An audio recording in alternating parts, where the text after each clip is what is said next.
Students, इस video का topic रहेगा हमारा 14.5 एक्सरसाइज क्वेश्चन नंबर 7 और 8। ये क्वेश्चन पिछली वीडियो में से रह गए थे, मैं आज चेक कर रहा था तो मुझे लगा था ये क्वेश्चन को भी मुझे बना देना चाहिए। तो चलिए हम शुरुआत करते हैं। The cost of a TV set was quoted ₹17,000 at the beginning of 1999। तो शुरुआत में जो टीवी की कॉस्ट थी वो ₹7,000 थी। In the beginning of 2000, the price was hiked by 5%।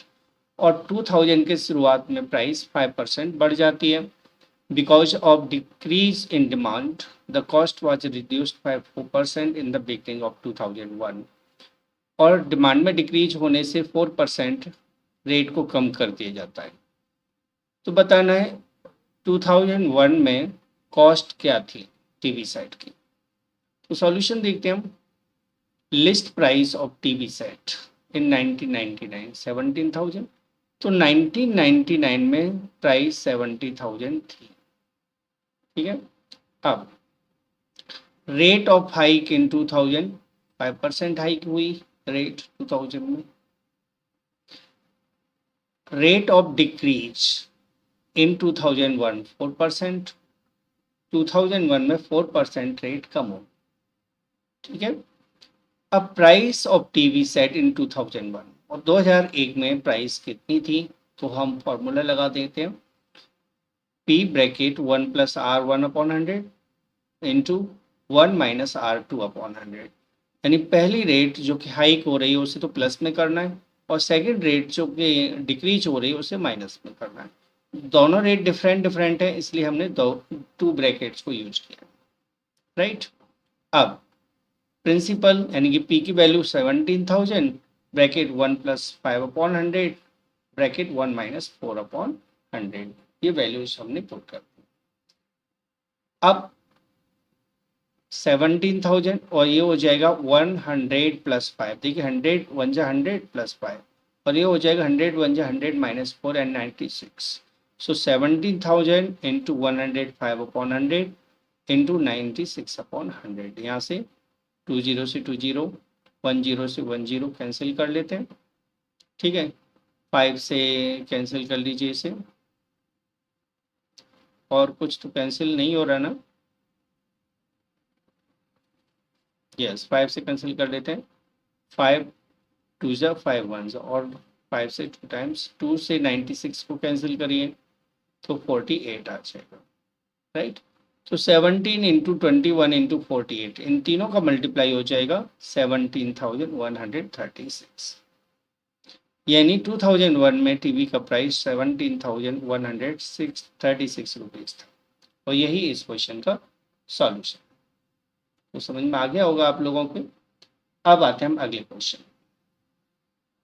Question number 8। Ashish started the business with an initial investment 5 lakh. 5 lakh रुपए लगाकर उसने शुरुआती लगाकर एक इन्वेस्टमेंट के एक बिजनेस किया। In the first year he incurred a loss of 4%। Second year में फर्स्ट ईयर में उसे 4% का लॉस हो गया। However, during the second year he earned profit 5%। Second year में उसे 5% का प्रॉफिट हुआ। ठीक है। In third year rose to 10% और जो प्रॉफिट था वो थर्ड ईयर में 10% बढ़ गया। Calculate the net profit for the entire period of the year. तीनों साल में उसको टोटल कितना प्रॉफिट हुआ ये हमें बताना। तो देखिए सबसे पहले हम लिखेंगे इनिशियल इन्वेस्टमेंट ₹5 लाख। तो शुरुआत में उसने 5 लाख रुपए लगाए। अब लॉस इन फर्स्ट ईयर, तो in the first year rate of loss 4% है। In the second year rate of profit 4% 5% है। In the third year the rate of gain 10%। तो जो अभी हमने फॉर्मूला लगाया था उसी फॉर्मूले से हमें आगे बढ़ना है। तो इन्वेस्टमेंट आफ्टर 3 इयर्स हो जाएगा P bracket 1 minus R1/100 bracket 1 plus R2/100 bracket 1 plus R3/100। तीनों प्रॉफिट्स के लिए हमने मल्टीप्लाई में लिख दिया। अब P की वैल्यू है 5 लाख। 1 minus 4/100, 1 plus 5/100, 1 plus 10/100। ठीक है। अब यहाँ कितना आ जाएगा देखिए, 100 में से 100 बन जाए 100, 96/100 हो जाएगा, या 105/100 हो जाएगा, या 110/100 हो जाएगा। सो 5,96,100, 105/100, 110/100। ये कैसे आया तो देखिए, इनका एलसीएम लोगे तो यहाँ 100 आ जाएगा ना, 100 में से 4 माइनस करोगे 96, इसलिए आप डायरेक्ट भी कर सकते हैं, 100 बन जाए 100 माइनस 4, 100 बन जाए 100 प्लस 5, 100 बन जाए 100 प्लस 10। ठीक है। अब जितनी काट सकते हो वो काट लीजिए। देखिए मैंने ये काट दिया, एक जीरो से एक जीरो भी कैंसिल हो गया, 5 से 2 टाइम्स कैंसिल कर दिया, 2 से 100 इसको कैंसिल कर देता हूँ, चलिए 48 टाइम्स, 48 इंटू 105 इंटू 110, इन तीनों नंबर्स का मल्टीप्लाई आ जाएगा 55, 5,54,400। यानी तीसरे साल उसका जो इन्वेस्टमेंट था, यानी जो इन्वेस्टमेंट बढ़कर हो गया था, जो उसकी टोटल वैल्यू हो गई थी, वो 5,54,400 का हुआ। उसने शुरुआत में 5 लाख रुपीज़ का इन्वेस्टमेंट किया, लेकिन उसका फाइनली यानी 3 साल के बाद 5,54,400 हो गया।